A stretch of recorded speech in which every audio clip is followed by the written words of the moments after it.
ពេលកម្ចាត់ស្មៅតាមរងដំឡូងប្រកបដោយប្រសិទ្ធភាពនិងមិនឲ្យខូចមើមដំឡូងមីហើយកសិករជាច្រើនបារម្ភថាការប្រើថ្នាំកម្ចាត់ស្មៅប្រភេទជ្រាបក្លាយផូសេតលើចម្ការដំឡូងមីអាចមានហានិភ័យប៉ះពាល់ដល់មើមនិងដើមដើម្បីសុវត្ថិភាពដល់ដំណាំដំឡូងមី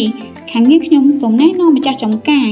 ងាកមកប្រើប្រភេទថ្នាំប៉ះផ្ទាល់ Glufosinate ដែលបូកនឹងប្រភេទថ្នាំឃុំគ្រាប់អាសេតាខាងយើងខ្ញុំប្រសិទ្ធភាពសម្រាប់ស្មៅបានលឿនមិនរលួយឫសនិងមើមដំឡូង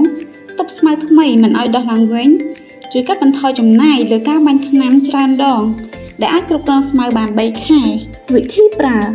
ថ្នាំឃុំគ្រាប់អាសេតា1លីត្រអាចលាយជាមួយប្រភេទថ្នាំជ្រាប Glufosinate 2កាតុងដែលស្មើនឹង10លីត្រអាចប្រើលើផ្ទៃដី2ហិកតាបងប្អូនអាចរកជាវបានតាមដេប៉ូសហការគ្រប់ខេត្តក្រុងសូមអរគុណ